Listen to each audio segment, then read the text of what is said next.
Je suis Jérôme Decoux, je travaille au service patrimoine et inventaire de la région. Je suis spécialiste du patrimoine industriel. Et en fait, quand la région a acquis le bâtiment en 2013, on m'a demandé de faire une étude historique du bâtiment, de son histoire, de son architecture. Nous sommes ici dans une ancienne imprimerie. Avant l'imprimerie, il y a eu un jardin au XIXe siècle, et avant le jardin, il y avait un couvent. Alors le couvent en fait a été fondé au début du XVIIe siècle. C'était un couvent d'oratoriens qui a disparu dans un incendie qui a détruit la moitié du quartier en 1790. Cet incendie a été tellement impressionnant qu'il a poussé la ville à créer un corps des pompiers. Et donc ce terrain, sans doute pour des raisons religieuses, reste vide. C'est un jardin, on ne construit pas dedans. Et puis en 1892, ce bâtiment est construit à la demande de Félix Plenmaison, qui est imprimeur à Limoges. Félix Plenmaison décide d'agrandir son imprimerie, qu'il juge trop petite, trop étroite. Elle est installée dans une maison d'habitation, qui est dans la rue des Grandes Pousses, donc juste derrière. Avec son frère Émile, il achète la maison du 17, qui est donc juste à côté du 17 bis, où nous nous trouvons. Son frère installe son négoce de textile dans la maison, et Félix, lui, considère le jardin. Donc il décide de construire une imprimerie industrielle au cœur de la ville. Et c'est le seul à Limoges à faire ça à ce moment-là. Jusqu'en 1870, l'État décide du nombre d'imprimeurs qu'il peut y avoir dans chaque ville. Et en 1870, gros changement, là, la Troisième République décide que n'importe qui peut s'installer imprimeur. Donc à Limoges, jusqu'en 1870, il y a 6 imprimeries, et en 1890, il y en a 15.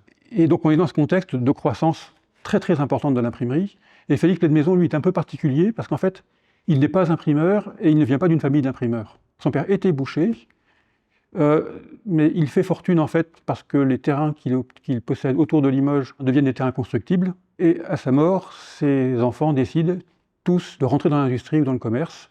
Un frère devient négociant en tissu, 3 autres s'associent pour ouvrir une usine de porcelaine, et Félix fait le choix de devenir imprimeur.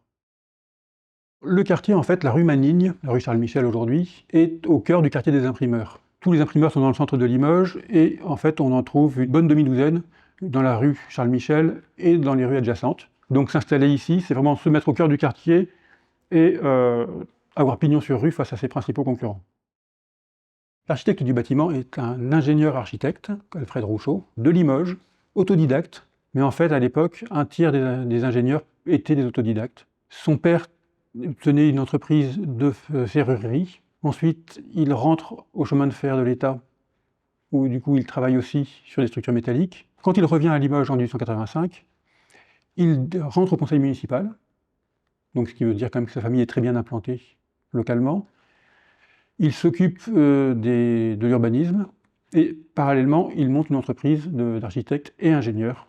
C'est un des premiers architectes de Limoges qui se consacre majoritairement à l'architecture industrielle, au moment où justement l'industrie à Limoges se développe de manière très conséquente, et il est extrêmement intéressé par l'architecture métallique. Il est vraiment à la pointe de la connaissance dans ce domaine-là. On est tenté de penser au style Eiffel, on voit une charpente métallique à cette époque-là, mais ce n'est pas du tout le cas. Pour dessiner la charpente de son bâtiment, Alfred Rouchot prend modèle sur les grandes halles de l'exposition universelle de 1878. Les grandes courbes, le poteau en fait et la partie qui porte la toiture sont d'une seule pièce, sont en continu, alors qu'auparavant on faisait des poteaux en fonte verticaux qui portaient une charpente métallique. Et quand on prend le modèle qu'on voit ici, on évite tous les tirants intermédiaires qui renforcent la structure mais qui masquent la lumière. Cette structure métallique qu'on appelle de type de Dion, du nom de l'ingénieur qui l'a mis en place, Henri de Dion. Elle a déjà 10 ou 12 ans d'existence. Elle est employée en fait déjà dans des bâtiments publics, par exemple les halles municipales de Limoges, construites en 1885, et qu'Alfred Rouchot connaît parce qu'il était au conseil municipal dans la commission d'urbanisme chargée de choisir l'architecte qui aurait le marché des halles. Mais on se rend compte en fait que ces charpentes métalliques de type de Dion, on les emploie pour de l'architecture militaire, pour de l'architecture civile, enfin commerciale, mais pas de l'architecture privée. Tout simplement parce qu'elles sont plus coûteuses, plus complexes à mettre en œuvre. Alors je pense que Alfred Rouchot a convaincu Félix Plenmaison que c'était ça qu'il fallait faire, qu'il aurait la plus belle imprimerie de la ville, la plus moderne. Et de fait, il a un bâtiment absolument fabuleux. L'analyse que je fais, c'est que Alfred Rouchot fait ici une espèce d'usine modèle. C'est une espèce de catalogue de son savoir-faire, de ce qu'il peut faire lui. Et il l'installe au cœur de la ville, grâce à Félix Plenmaison, donc de manière à démontrer son savoir-faire à tous les industriels désireux de construire un bâtiment industriel à Limoges. Un autre point qui fait qu'Alfred Rouchot se différencie d'Eiffel, c'est qu'Eiffel, pour la tour Eiffel, justement, décide de travailler le fer. Et ici, Alfred Rouchot utilise l'acier. Un matériau qui est plus neuf, qui était jusque-là réservé aux constructions militaires, et il fait le choix d'utiliser l'acier parce que c'est plus résistant, plus solide, ça prend moins de place pour une portée égale, ça allège le bâtiment et ça augmente la lumière. Par contre, il prend le risque d'employer un matériau dont on ne connaît pas encore très bien l'évolution. En fait, l'acier vient des aciéries de Longwy, qui sont dans le nord, et qui en fait font de l'acier de ce type-là depuis 2 ou 3 ans seulement, quand Félix Penmaison et Alfred Rouchot décident de construire le bâtiment. Donc on est vraiment dans l'innovation maximum technique. Ce bâtiment en structure métallique, Alfred Rouchot le cache et le montre en même temps. Derrière une façade absolument ostentatoire, qui reprend le granit, donc matériau local, mais qui est aussi et surtout le matériau des hôtels particuliers du quartier, une pierre noble. En même temps, il fait une façade très particulière, parce que traditionnellement, à l'époque, quand on construit un bâtiment industriel, on cache la production derrière un bâtiment de bureau, un hôtel particulier ou un immeuble d'habitation. Ici, même s'il prend le granit comme matière, il fait une façade industrielle, très ouverte, avec de grandes baies, qui font que de la rue, on voit l'intérieur, on voit la charpente métallique, on voit les machines, et donc ça c'est aussi assez particulier. L'organisation à l'intérieur est celle d'une imprimerie classique, sur un modèle qu'on trouve dès les années 1850, avec donc une charpente métallique, des galeries sur les côtés, et une verrière au-dessus. Alors, en fait, on réserve le rez-de-chaussée aux machines les plus lourdes, les presses, plus les casses des typographes. Alors les casses, c'est les petits meubles où on range les plombs. On peut considérer, d'après l'inventaire après décès, que Penmaison avait 9 tonnes de plomb dans son imprimerie.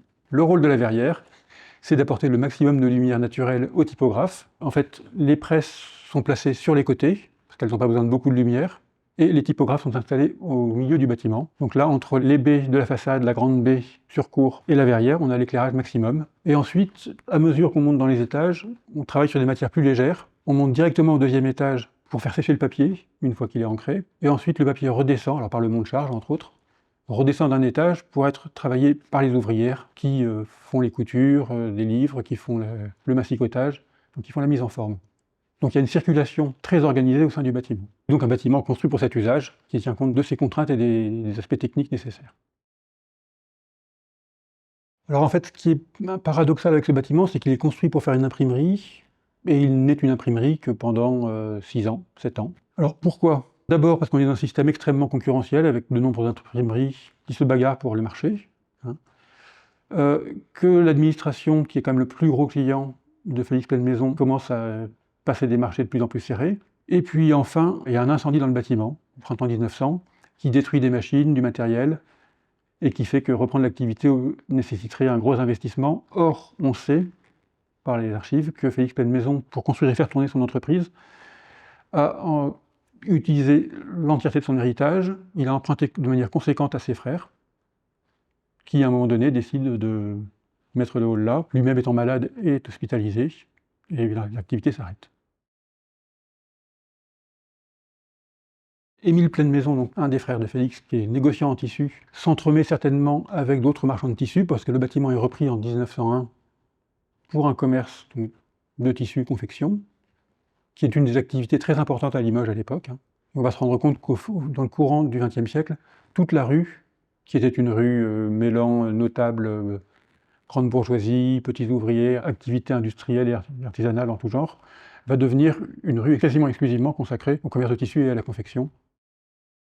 Pour devenir un magasin de tissu, il y a quelques changements qui sont faits dans le bâtiment. Par exemple, je pense que le sol, en fait, le carrelage en ciment bicolore, date de ce moment-là. Ensuite, les menuiseries qui séparaient la partie bureau de l'atelier sont démontées et transformées en une cahute de contremaître qui est posée derrière nous sur un pilotis perché et vitré sur toutes les faces pour bien surveiller toute l'activité.